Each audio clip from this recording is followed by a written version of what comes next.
Pai, nos dê a concentração, a interpretação e a sintonia para que possamos entender o estudo de hoje em sua total plenitude. Que possamos depois passar o conhecimento adquirido para outras pessoas, a fim de ampliar o conhecimento e o amor do mundo. Que assim seja, e obrigado, Pai. Boa noite, meus irmãos. Nós estamos esta noite reunidos para continuarmos com o estudo do capítulo 27 sobre a prece, hoje especificamente falando da transmissão do pensamento. Vamos abordar os itens 13 e 15. E para começar, nós trouxemos aqui uma frase de Indalício Mendes, que está no livro Rumos Doutrinário, que nos diz o seguinte: a prece é o idioma falado por todos os povos em relação a Deus. Todos os povos, de alguma forma, tentam estabelecer esse contato com Deus, desde as épocas mais remotas, nos rituais, nos sacrifícios. Aquilo nada mais era do que de uma maneira, de uma forma de tentar estabelecer um contato, de tentar comunicar-se com Deus. A prece é uma comunicação, é uma forma de me comunicar com Deus, com a espiritualidade maior. No item 13, a espiritualidade nos diz assim: Deus muitas vezes objetiva recompensar a intenção, o devotamento e a fé daquele que ora. Então é muito importante que a gente tenha essa clareza de que a intenção do meu pedido, o devotamento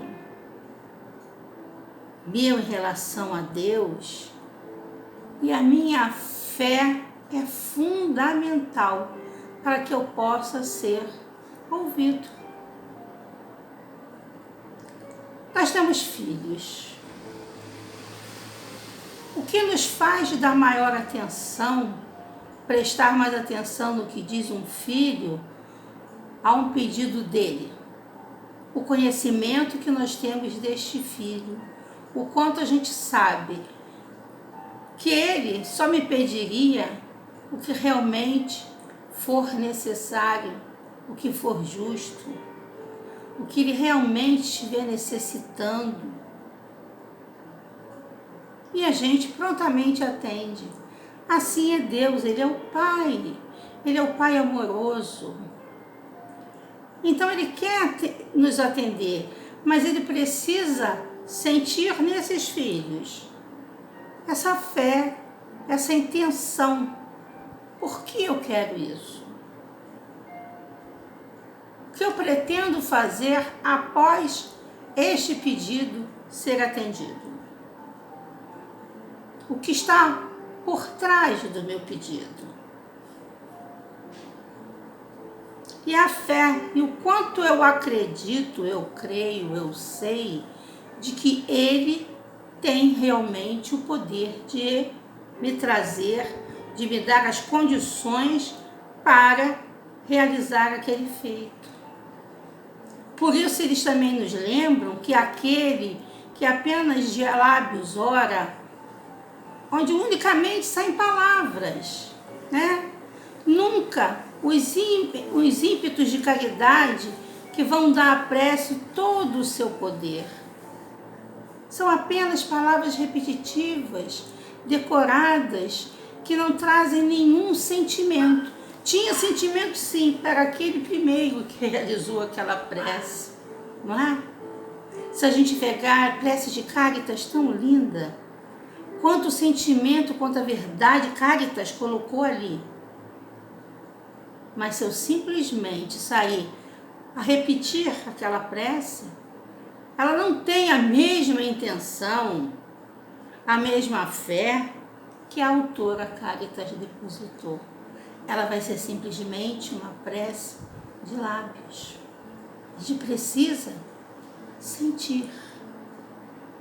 E Bezerra de Menezes, ele não vai mais além, ele diz assim, está no livro Coragens da Fé: Orai no silêncio das vossas reflexões. Orai com a vossa mente e com o vosso coração. Tem que ser uma comunhão do meu pensamento com o meu sentimento. Não pode ser só o sentimento do desejo do que eu quero, porque eu acho que eu preciso. Tem que ter todo um trabalho por trás disso. A minha mente, eu tenho que refletir naquilo que eu estou pedindo. Eu tenho que saber as consequências daquele pedido feito. Eu tenho que saber as consequências desse pedido não feito. Eu tenho que saber as consequências dele ser parcialmente atendidos. E eu tenho que estar realmente sentindo. Então olha lá como ele fala, é no silêncio da vossa reflexão. Eu tenho que pensar muito bem naquilo que eu estou falando, naquilo que eu estou pedindo, solicitando para mim, ou para o outro. Ou para o outro. Joana de Ângeles também, no livro Plenitude, ela vem nos alertando que o pensamento é a fonte geradora e dínamo condutor da vida para a vida. O que vai fazer esse pedido chegar a Deus, chegar à espiritualidade maior, é o meu pensamento. Então ela diz, o pensamento é a fonte geradora, é dínamo condutor da vida, da minha vida, para a vida maior. Ela coloca até essa vida em letra maiúscula, né? A vida que gerou tudo isso, a vida que trouxe vida. Então esse pensamento, ele é essa fonte geradora disso. Ele é um dínamo. O que o dínamo faz? Ele conduz, ele vai dar movimento, ele vai trazer energia.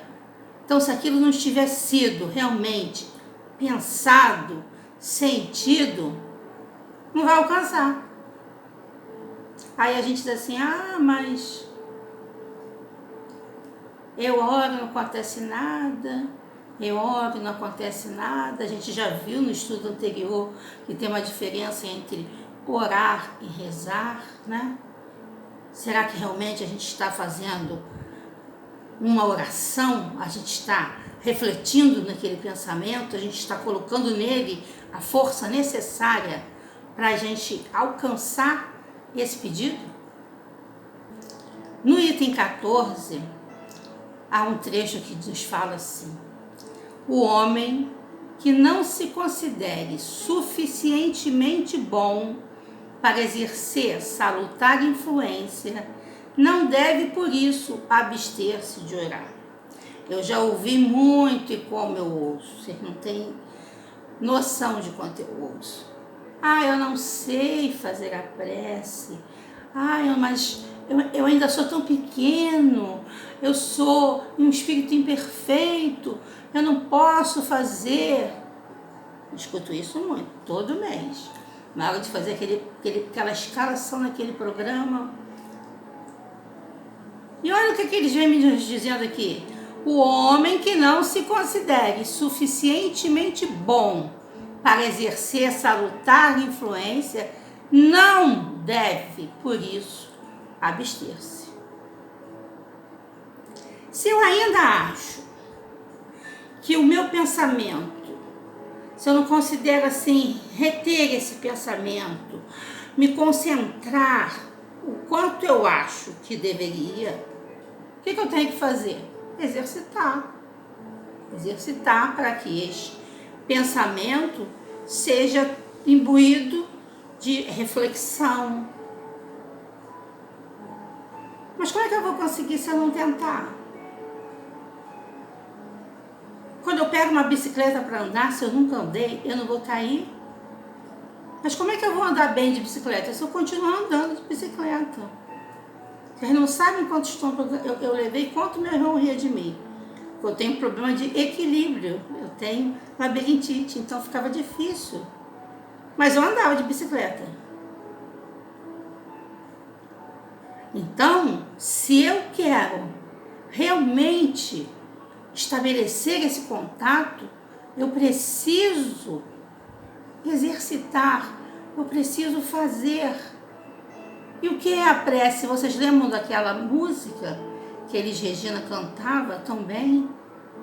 Que relata um homem que diz que não sabia rezar, mas mandaram que ele fosse lá na catedral, deve ser Aparecida pela história da música. E o que ele faz? Ele entrega o olhar. Não é isso que ele diz? Como eu não sei rezar, eu só queria mostrar o meu olhar. Por quê? Ele está mostrando o sentimento, ele está mostrando o que ele está pensando. Então vamos começar a colocar isso em prática. E Joana de Ângeles, no livro Plenitude, ela diz assim: o pensamento canalizado para a paz se torna uma onda que sincroniza com a fonte do poder. Então, se eu penso na paz, isso vai proporcionar uma onda que vai me trazer essa sincronia, esta ligação com o poder, com Deus, com o Criador. E acrescenta: os raios mentais direcionados em um ou outro sentido facultam a sintonia com entidades de teor vibratórios correspondentes. Se eu acho que eu não sei rezar, não sei entrar em oração, e aí eu simplesmente me recuso a tentar, o que acontece com esse meu pensamento? Esse pensamento está me diminuindo, né? É a famosa autoestima baixa. Ele vai me diminuindo, eu vou me sentindo menor. Vou estar sintonizado com o quê? Porque são raios mentais que eu estou emitindo. De que sou imperfeito, de que não tenho condição, de que não mereço. Eu vou estar sintonizando com entidades de teor vibratório correspondente.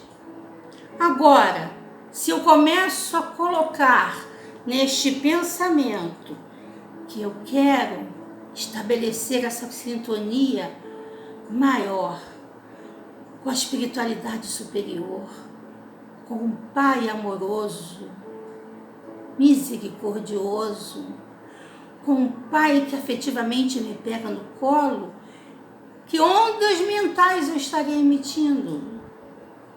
Diferente da anterior. Então eu vou assim me conectar às entidades superiores. Eu vou assim fazer com que este pensamento chegue até o mais alto. Isso é fundamental. Então tudo vai sempre depender do quê? Do meu pensamento. Manuel Filomeno de Miranda afirma ainda que aquele que ora se potencializa e irradia ondas de harmonia que envolve tudo e a todos quando eles estão no campo psíquico emocional. Está lá no livro Reencontro com a Vida. Vamos analisar essa frase porque ela é muito profunda e vai nos ajudar a esclarecer um outro ponto do item 14, que diz assim: repelida só é a prece do orgulhoso, que deposita a fé no seu poder. Então vamos lá. Como que foi que ele nos disse mesmo? Aquele que ora potencializa, seja, vai ser aquele dínamo que nós já falamos anteriormente, E ele sendo esse dínamo, essa força geradora, propulsora, ele vai irradiar ondas de harmonia que vai envolver a tudo que estão no campo psíquico emocional. Exemplo, nós aqui, quando nós temos a prece inicial, quando nós temos a prece final, o que acontece? Uma pessoa no início, uma outra no final, potencializa seu pensamento para envolver a todos que estarão naquele momento unidos para estudar e vai irradiar de tal forma que todos aqueles que estão no seu campo psíquico emocional vão receber as energias. A gente de casa não sente quantas vezes colocamos nos comentários pós o estudo: que prece maravilhosa, que paz que me trouxe, que sensação boa. É isso que Manuel Filomeno Miranda está dizendo aqui pra gente. Ela vai irradiar essas ondas de harmonia que vai envolver a tudo e a todos. O que é o trabalho de irradiação nas casas espíritas? O que é que os centros hoje fisicamente fechados estão fazendo? Não é isso? Não é essa irradiação? Não é envolver todos aqueles que no campo psicoemocional estão ligados a nós, todos aqueles que nos pedem a intercessão diante do Pai, diante da espiritualidade, diante da falange médica do espaço, nesse momento que a gente vive, nesse contexto de pandemia? Não é isso? É exatamente isso que ele está dizendo. E por que eu disse que vai nos ajudar a entender o trecho do item 14 que diz que repelia só é a prece do orgulhoso que deposita a fé no seu poder. Se eu aqui for fazer a prece achando que porque sou eu, a minha prece é melhor do que a de Beltrano, essa prece não vai ter sentido. Ela não vai criar este campo potencializador para irradiar esse bem. Não. Porque a prece feita por orgulho, a minha é melhor. Eu sei fazer, eu me expresso bem. O que é que eu sinto? E continua o item 14. Está no pensamento o poder da prece,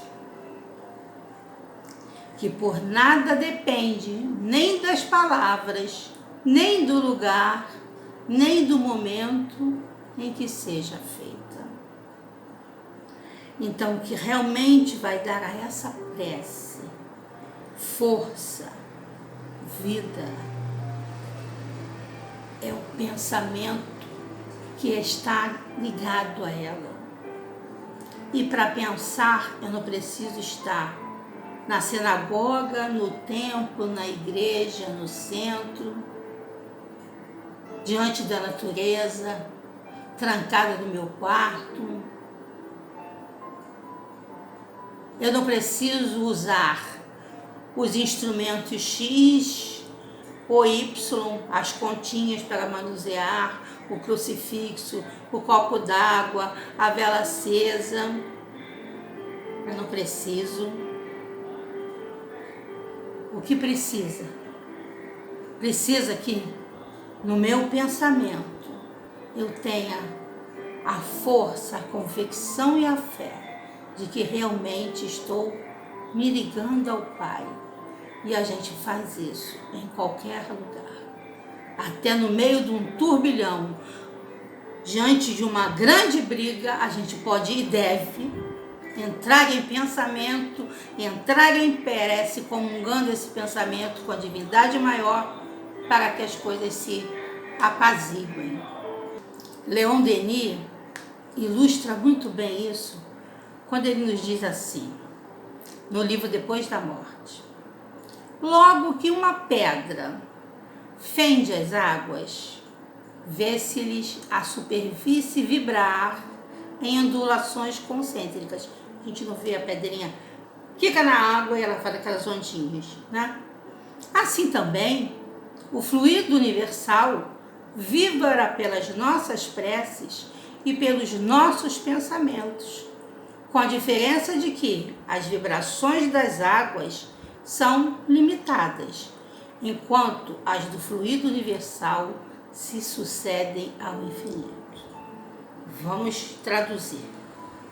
Quando eu jogo a pedrinha, eu vejo as camadas. Num determinado ponto, aquelas ondinhas param, não prosseguem. Ele está dizendo que a mesma coisa acontece com o fluido universal, porque todos nós sabemos que nós estamos mergulhados, envoltos em fluido, no fluido universal. Então, quando eu aqui penso, quando eu aqui faço a minha prece, é como se estivesse jogando uma pedrinha nesse fluido universal, que vai fazendo ondas sucessivas. Só que o fluido universal não tem um limite. Então, isso vai ondulando, ondulando até o infinito. Por isso eu posso fazer uma prece aqui para uma pessoa que está lá do outro lado do continente, no Japão. Por isso eu posso fazer uma prece aqui para o irmão que está internado no hospital. Por isso eu posso fazer a minha prece aqui para o meu filho que mora a distante, em outro estado, em outro país. Por isso eu posso fazer a minha prece aqui por qualquer pessoa, porque este pensamento, essas ondas vibratórias causadas por este pensamento, chegarão através do fluido universal até ele e até o Pai. E ele prossegue, Leon Denis. Daí resulta que o nosso pensamento, quando é atuado por grande poder, daí resulta que o nosso pensamento, quando é atuado por grande força de impulsão, por uma vontade perseverante, vai impressionar as almas a distâncias incalculáveis. Uma corrente fluídica que estabelece entre umas e outras e permite que os espíritos elevados nos influenciem e respondam aos nossos chamados, mesmo que estejam nas profundezas do espaço. Aquilo que a gente estava falando, não é? Que essa onda que eu transmito pela minha prece, pelo meu pensamento, ela vai chegar. Mas ele deixa claro que vai depender do quê? Da força de impulsão. Vamos voltar para a pedrinha. Se eu pego a pedra e jogo lentamente sobre a água, vai fazer poucas ondinhas. Se eu pego a pedra e jogo com muita força, ela vai fazer mais ondas. As ondas vão levar mais tempo para se dissiparem. A mesma coisa, o mesmo pensamento. Se ele está imbuído de força, e o que dá força a ele, nós já vimos, é a fé, é a vontade, é o acreditar nele, é o acreditar naquele a quem eu estou enviando o pensamento. Mais rápido ele vai chegar, mais intensidade ele terá. E ele vai até as profundezas do espaço. Quantas mãezinhas não oram? Nós temos o exemplo de André Luiz pelos seus filhos que estavam lá no Brau, campo vibratório bem diferente da mãezinha dele, mas o pensamento dela chegou até lá, tanto que o recurso chegou, o socorro chegou e ele finalmente ouviu. É o que isso? é essa força, é essa impulsão. No caso da mãezinha dele, movida pelo amor, porque esse amor de mãe, né? Mas esse amor todos nós podemos ter, e não só para os filhos, temos que ter pela humanidade toda. Quem são meus filhos hoje, quem serão os amanhã? Não sabemos, só sabemos que somos irmãos.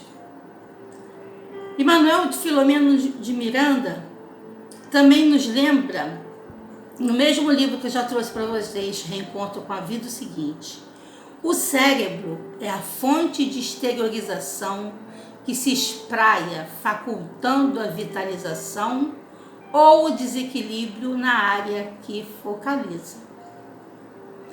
Então, o meu pensamento, aqui, o meu cérebro, né? Ele é uma fonte que vai vibrar equilibradamente ou não. Onde eu estou me focalizando, daí a importância do que pensamos,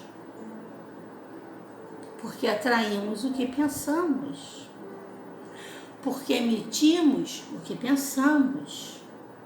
E ele continua: quanto maior for a intensidade mental da ideia, mais poderosa se apresenta a onda em que se movimenta. É a história da pedrinha, novamente. Maior intensidade eu fizer aquilo, mais distante vai chegar. Por isso, no Evangelho nos disse o quê? Aquele que se acha incapaz, sem condições de orar, de fazer a sua prece, não desista, continue. Por quê? Porque se vamos fazer um treinamento de jogar pedrinha, eu hoje jogo a pedra até aqui com uma intensidade, amanhã eu vou conseguir mais intensidade, até que eu vou conseguir muita intensidade. É exercício. É exercício, é vontade, é crer. E ele termina dizendo assim: o ato da oração é constituído pelo fixar dos pensamentos nobres e aspirações superiores, produzindo ondas carregadas de amor, de harmonia, que mantêm em grande atividade os centros nervosos, que se alimentam de forças, de imediato exteriorizam as vibrações que atraem os bons espíritos, que ocorrem para ajudar, ao tempo em que as canalizam no rumo das esferas superiores, onde são captadas para análise imediatas. Interessante a gente pensar nisso. Ele está dizendo que essa oração, esse pensamento, né, carregado de amor, de harmonia, ele vai tomando força. Mas ele também lá no finalzinho nos lembra que eles vão chegar às esferas superiores, onde são captadas para análise imediata. Isso é muito interessante, porque senão ia ter uma opção de gente aí querendo ganhar na loteria. Só que ele desejou tanto ganhar na loteria que aí ele conseguiu, porque ele ficou, não é isso que está dizendo aqui, que é a força, a vontade. Aí ele ganha na loteria. Só que quando ele ganha na loteria, ele comete os mesmos erros lá do passado, quando ele também foi rico e usou mal essa riqueza. Não serviu a ninguém, simplesmente deu vazão aos seus caprichos e aos seus desejos. Foi bom ele ter sido atendido? Não. Por isso tem que ser analisado. Por quê? Porque a espiritualidade maior, a esfera superior, conhece as minhas fraquezas, conhece os meus erros que hoje eu esqueci, mas eles são os meus erros. Eles estão comigo. Será que eu já estou pronta para novamente viver uma experiência daquele tipo e não fraquejar de novo? Daí a importância dessa análise. Olha como Deus é tão maravilhoso, como Ele é tão bom. É tudo muito perfeito, tudo muito perfeito. E Manuel Filomeno de Miranda nos traz esse alerta. Você vai pedir com muita intensidade e vai ser analisado se há condição ou não de ser atendido. E para nós fecharmos o nosso estudo dessa noite, a nossa reflexão, eu vou continuar com Manuel Filomeno de Miranda. No mesmo livro, Reencontro com a Vida, que ele resume nesse parágrafo assim, tudo que foi colocado pelo Livro dos Espíritos, pelo Evangelho segundo o Espiritismo, por Joana de Ângeles e por ele mesmo, por Indalécio. E ele diz assim: o pensamento, portanto, vinculado ao Deus, ao bem, ao amor e ao desejo sincero de ajudar, eis a oração que todos podem e devem utilizar a fim de que a felicidade se instale por definitivo nos corações. Por isso que as formas e as fórmulas utilizadas para a oração se fazem secundárias, sendo indispensável a intenção do orante, cujo propósito estimula o dínamo cerebral a liberar as ondas psíquicas vigorosas que lhe conduzirá à inspiração. O hábito de orar, a constância da oração, a elevação do pensamento se transformarão em um estado especial de equilíbrio espiritual, que sustentará o ser em todas e quaisquer ocasiões da sua existência. Isso porque oração é vida. É com Jesus e com Jesus é vida em abundância. Fechou tudo que ele já tinha falado, os companheiros também, né? Como diz o Leonardo, os universitários. Muito lindo quando ele diz essa última frase, né? Oração é vida e com Jesus é vida em abundância. Então, se a gente eleva o nosso pensamento, se a gente tenta sempre buscar esse contato com essa espiritualidade maior e sempre pautados nos ensinamentos de Jesus, é vida que a gente está tendo. E não é simplesmente uma vidinha, mas uma vida em abundância. Por quê? Porque ela vai estar plena, cheia do amor pelo próximo, do amor a Deus e da profunda gratidão ao nosso Mestre que nos possibilitou conhecer tudo isso. Que assim seja. Senhor, quão gratos somos nesse momento, Senhor, por tantos esclarecimentos, por sabermos, Pai, o quanto em nós Tu depositou de força, de capacidade de vencermos a nós mesmos, de capacidade de deixarmos de ser tão pequenos. Ah, Pai, quão gratos somos por saber que em nós Tu depositaste a força que nos conduz até a Ti, por ter nos dado Jesus, nosso Mestre amado, que nos ajuda, Senhor, a termos os nossos dias com mais leveza, com mais paz, com mais amor. Obrigado, Pai. Obrigado pelas nossas intenções, pelos nossos pensamentos, pelas nossas orações alcançarem o infinito e chegarem até vós. E por isso, Senhor, conhecedores desta força, da Tua misericórdia, te pedimos. Envolva, Pai, todos aqueles que nesse momento gemem e choram, tomados pela dor da doença.